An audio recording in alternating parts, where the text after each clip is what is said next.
नमस्कार, मी अनिल उपाध्ये. शिवसिद्ध बातमीपत्रात आपलं स्वागत आहे. पाहूया आजची बातमी. इचलकरंजी उपविभागीय अधिकारी दीपक शिंदे हे आपल्या पदाचा गैरवापर करत बेकायदेशीर व अन्यायकारक वसुली करत असल्याची तक्रार आळते इथल्या प्रवीण वसंत जनगोंडा यांनी जिल्हाधिकारी कोल्हापूर यांच्याकडे केली आहे. तक्रारदार हे जमीन सपाटीकरण व उत्खनन करण्याचा व्यवसाय करतात. त्यांनी हातकणंगले तालुक्यातील मजले इथं गट नंबर 682 मध्ये जमीन सपाटीकरणाचे काम सुरू केले होते. काम चालू होताच उपविभागीय अधिकारी दीपक शिंदे हे तक्रारदार जनगोंडा यांना गेल्या 4 ते 5 महिन्यांपासून प्रति महिना 3 लाख रुपये द्यावे लागतील.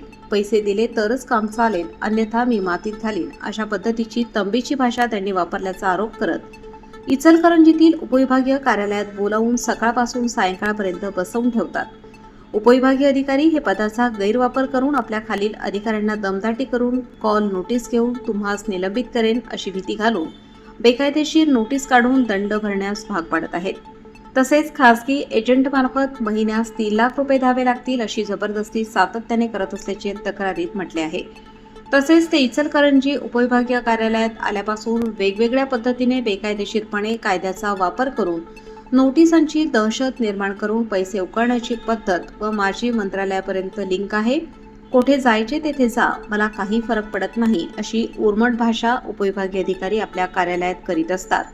तसेच हातकणंगले व शिरोळ तालुक्यातील उत्खनन करणाऱ्या व्यावसायिकांची बैठक घेऊन ठराविक रक्कम मला महिन्याकाठी द्यावी लागेल असे ठणकावून सांगत असल्याची तक्रार करण्यात आली आहे. त्यामुळे शासकीय रॉयल्टी भरून व नियमांच्या अधीन राहून जमीन सपाटीकरण व उत्खनन व्यवसाय करणाऱ्यांमध्ये तीव्र नाराजी आहे.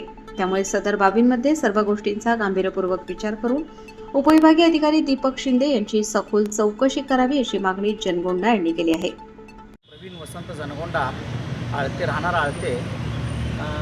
मी आज पत्रकार परिषद घेण्याचं कारण असं आहे की गेली 4 महिने झालं उपविभागीय अधिकारी जे माननीय दीपक शिंदे साहेब जे आहेत इचलकरंजीमध्ये ते वारंवार आम्हाला त्रास देत आहेत. माझा व्यवसाय सपाटीकरण, जमीन सपाटीकरण करून द्यायचा आहे. मजल्यामध्ये मी 682 गटामध्ये कायदेशीररित्या तहसील कार्यालयामध्ये रॉयल्टी भरत होतो आणि तहसील कार्यालयामध्ये आणि प्रांत कार्यालयामध्ये दोन्हीकडे अर्ज केलो जानेवारी महिन्यामध्ये. तर दोन्हीकडं माझं रॉयल्टी भरून देण्यास मज्जाव केला त्यांनी आणि मला भेटल्याशिवाय रॉयल्टी भरायची नाही.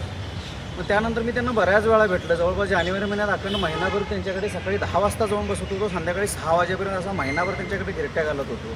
पण ते नेमकं त्यांचा इंटेन्स काय समजत नव्हता. त्यावेळी मला त्यांच्या एका फंटरनं सांगितलं की साहेबांना तुला प्रतिमा 3 लाख द्यायची साहेबांनी सांगितले, निरोप दिला आहे, तसं असेल तर रॉयल्टी भरून घेणार नाही तर तुझा धंदा बंद पाडणार आहे असं साहेबांनी सांगितलं.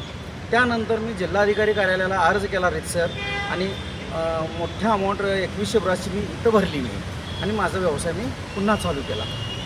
30 तारखेला मी रॉयल्टी भरलेलं समजताच 31 तारखेला तुरंत नोटीस काढली आणि माझ्या हातामध्ये 6 तारखेला मिळावा अशी व्यवस्था केली. 6 तारखेला मला नोटीस मिळाल्यानंतर मी त्याच्यावर माझं म्हणणं देखील दिलं. पण माझं म्हणणं न ऐकून घेता तहसील कार्यालयावर आणि सर्कल ऑफिसना मोठ्या प्रमाणात प्रेशराईज करून मला परत दंडाची नोटीस कसल्याही परिस्थिती काढायचं नाही तर तुम्हाला कामावर ठेवणार नाही अशा पद्धतीनं मला खालच्या अधिकाऱ्यांच्याकडून समजलं.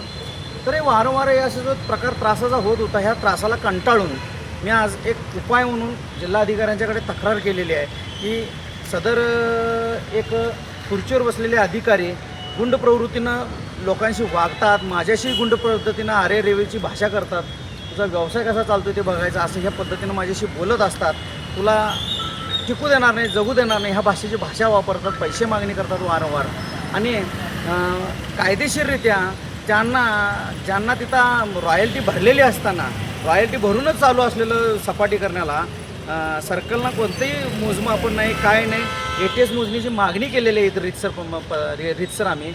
तर डुप्लिकेट तक्रारदार हे प्रांत अधिकारी उभा करतात ही आश्चर्याची गोष्ट आहे. मला वाटते महाराष्ट्रातच नव्हे तर भारतातली पहिली घटना असेल की एक अधिकारी तक्रारदारांना उभा करून उपोषणला बसायचं आणि मुद्दाम नाही तर काहीतरी त्रास द्यायचा प्रकार करतात. अशा काही लोकांनी हाताला धरून काही पंटर लोकांना फिरवून मला त्रास द्यायचं काम चालू आहे आणि ह्याच्यावर माझी हायकोर्टापर्यंत जाण्याची हायकोर्टामध्ये सुद्धा मी दाखल करणार आहे की जो माझ्यावर दंड केला आहे त्याच्यावर. आणि मी जिल्हाधिकाऱ्यांना सत्य परिस्थिती कागदोपत्री सगळी माहिती दिलेली आहे. आता जिल्हाधिकाऱ्यांनाच विनंती करतो आहे की त्यांनी ह्या माझ्या अर्जाला योग्य असा न्याय द्यावा आणि सामान्य माणसाला ह्या जातातून जी हुकुमशाही आहे, जी ब्रिटिशगिरी आहे, जी मुघलाई चालू केली आमच्या प्रांत कार्यालयामध्ये ती थांबवावी एवढीच माझी विनंती आहे.